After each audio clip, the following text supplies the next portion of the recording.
Everyone, it's Emily. Welcome back on my channel. Today's video is going to be a new in beauty video. So I have been testing out most of these newer products and I will be letting you know my thoughts, including lots of pictures of swatches and everything, because what's the point of telling you a mascara is new if I'm not showing you what it looks like on my lashes, right? So let's start with the one thing that I actually haven't tried, and it is this new Giorgio Armani foundation. I just received it, hence not trying it. So I wanted to know if you want to see a half-half video comparing it to the Luminous Silk Foundation. I should have started by telling you what it is, right? This is the Giorgio Armani Maestro Glow Nourishing Fusion Makeup. I have the shade 4, which should be matching me. You can really see the glow actually in the bottle. So it is a really liquidy foundation. It has a little pipette. So like I was mentioning, I do have the Luminous Silk Foundation, and I wanted to see if you wanted to, actually it really matches me. If you wanted to see a half-half review on my face, I would be wearing both foundation on half my face all day long, so I can let you know which one I prefer, which one acts like this, which one acts like that. So let me know if you're interested in that. I think it's a really nice way to really review foundation whenever you compare it. So I would be able to let you know which one I think is worth the money, which one isn't, depending on your skin tone, skin type, blah blah blah. So let me know if you're interested. One thing I was really excited to try was the Too Faced Better Than Sex Waterproof Mascara. If you remember, I have tried and did first impression on the just Better Than Sex, and I was disappointed because I loved the way it looked on my lashes, but it ended up flaking all over my face no matter what I did. And I was like, oh, maybe waterproof won't be an issue. It wasn't an issue, but I have other problems with it, unfortunately. If you have a monolid, or I have pretty droppy eyelid, I can't pronounce this, but basically my lashes tend to touch right under my brows, and this mascara does not dry. It just doesn't dry. After like 5 minutes, I was like just touching my lashes, and it ended up everywhere on my finger, and I was all over under my brows, so kind of unfortunate. It takes over 5 minutes to dry. I did try to calculate it, and like after like 7-8 minutes, it was still kind of tacky, and unfortunately, I feel like it didn't really ever dry. Like throughout the day, I felt like my lashes tried to like clump together, the bottom and the top ones. So really uncomfortable to wear. I didn't hate the way it looked on my lashes. It is a pretty wet formula. That's why I usually do not like waterproof mascaras. That plus the fact they take forever to take off. But I just can't wear this mascara. It just really bugs me, the fact that my lashes tend to try to stick together.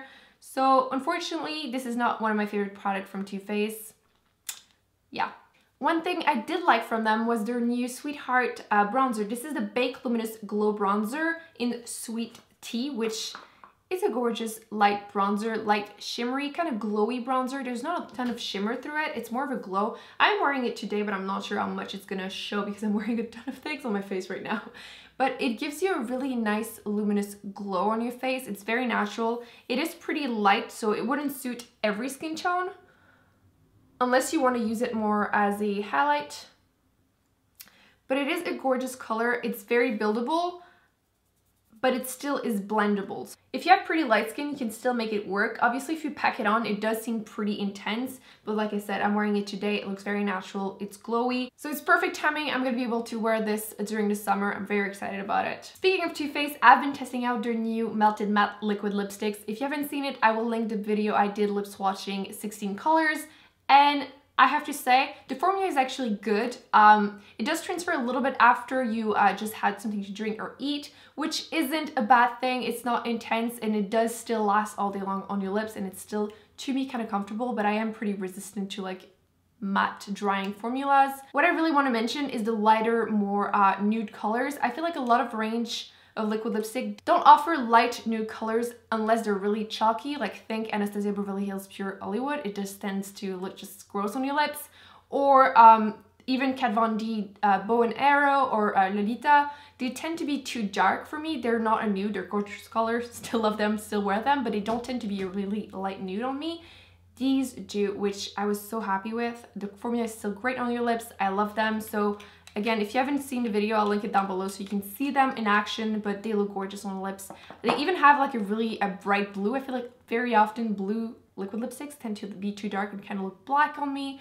Love that one. So very interesting line for sure. I wanted to share with you the new VIB Rouge gift simply because it is a new color of a NARS blush. And I love NARS blushes.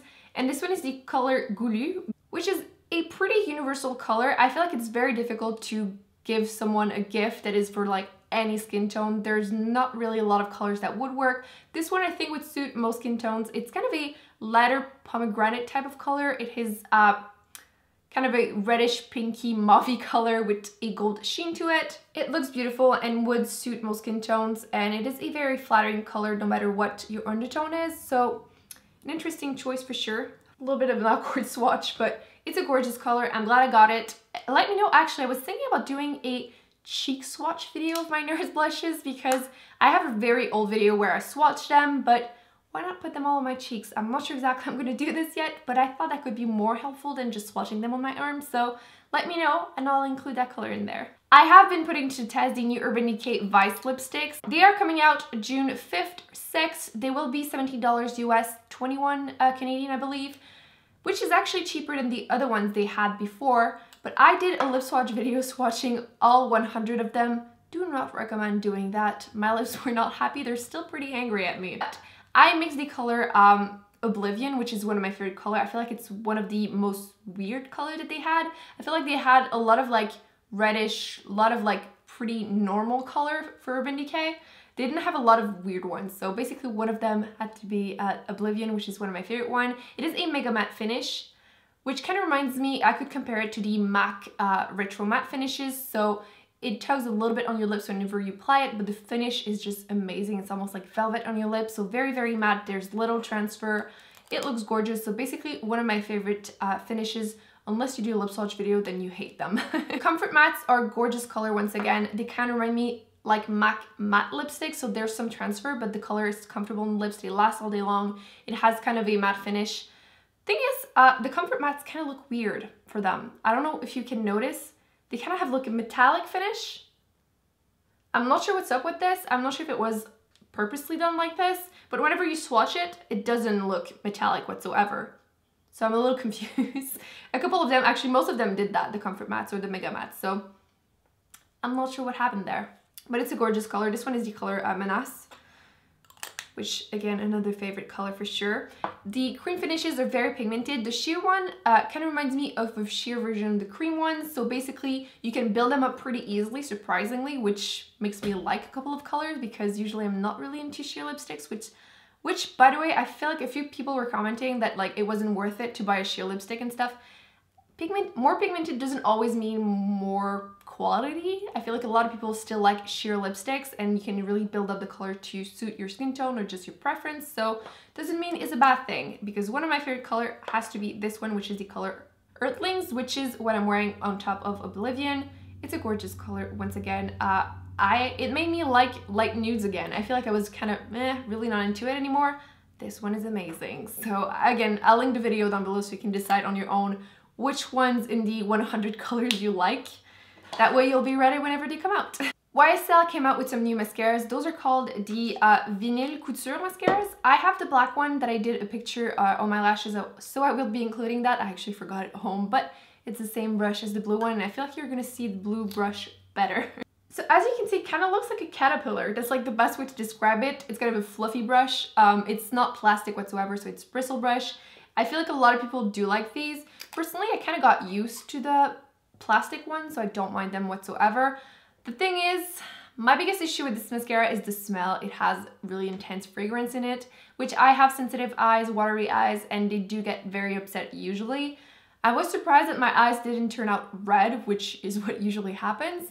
But overall, it still bugged them quite a bit during the day. My eyes were like really unhappy. It didn't look bad on my lashes. I do feel like the formula is pretty wet for my taste, but it's something that probably will get better as time passes by. So overall, it wasn't a bad mascara. It didn't smudge, it didn't flake, but I don't think I would be able to wear it just because of the fragrance. So if you have sensitive eyes, I would skip them. If you usually like YSL mascaras, it's actually a good one. And I think it's really fun that they came out with some bright colors. Makeup Forever came out with some new eyeliners, waterproof eyeliners, which I was very excited about it because, again, watery eyes, sensitive eyes, and I feel like very often liners do not last on my waterline. That's why I don't wear them very often, but they came out with just a couple of them.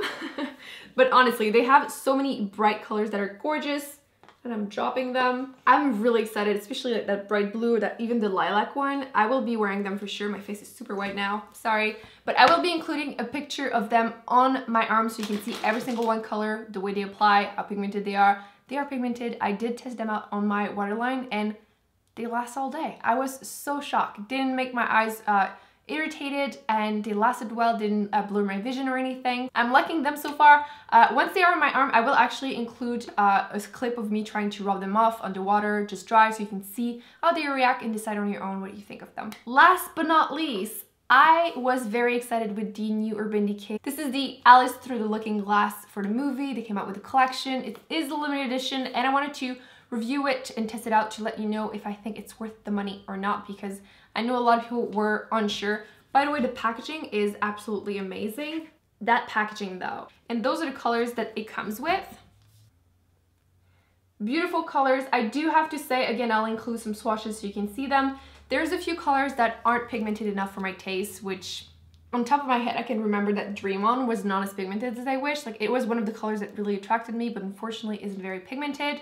But overall, do I think it's worth the money or not? It's more about if you like limited edition collection, if you think the colors are something you're gonna wear, then you will be able to justify the price. I do feel like there's a lot of reviews were like really like mixed. Some people were like, oh no, it's so not worth it. And some people were like, I don't care, it's limited edition. So it's mostly like that. The quality isn't as bad as I've heard. Like, I was expecting really, really bad quality. It's not, there's just a few shades that aren't so perfect, but overall the quality is still good. And then there's also 5 lipsticks, which I want to talk about. I think I'm more disappointed with the lipstick than the palette. The palette is fine to me. The lipstick, the color that I think is totally worth the money, the red color is totally worth the money in my opinion. This is a comfort matte, so obviously very pigmented. It's opaque. It is a matte finish, but it's comfortable. The rest though, I'm a little disappointed. I'll go in order. Like, the one that I like the most out of them would have to be Mirana, which is a metallized color, but the color is still so beautiful. I just wish metallized finish were a little bit more pigmented. This one is the most pigmented out of the 2 other ones, but gorgeous color for sure. I adore it. One of the most disappointing color has to be this one, which is called Time. It is a blue metallic color. Unfortunately, it just barely shows up on your lips, and whenever you try to really build it up, I feel like it looks less and less blue. So a little disappointed with it. Then the purple one is Mad Hatter. Again, something that looks gorgeous in the tube, not so much on the lips, unfortunately. And last but not least, you have Alice, which is a sheer shimmer. So obviously it would have to be sheer color, but if I compare it to the 100 lipstick that I've tried, I feel like most of them were still pretty buildable, like decently buildable. This one is kind of not the look. I feel like it could have looked nicer. Probably would have been better if it had been like a cream finish. I feel like this one lacks pigmentation, especially to be in a limited edition collection. I feel like it's not necessarily worth the money. You could obviously mix those over top of the lipstick, like what I mentioned that I did earlier with my lipstick, but I feel like this one is very, very sheer. So I will be doing a sneaky little giveaway to my subscribers. So all you have to do to win the Urban Decay, wrong side, Urban Decay Alice Through the Looking Glass collection. So I obviously have to.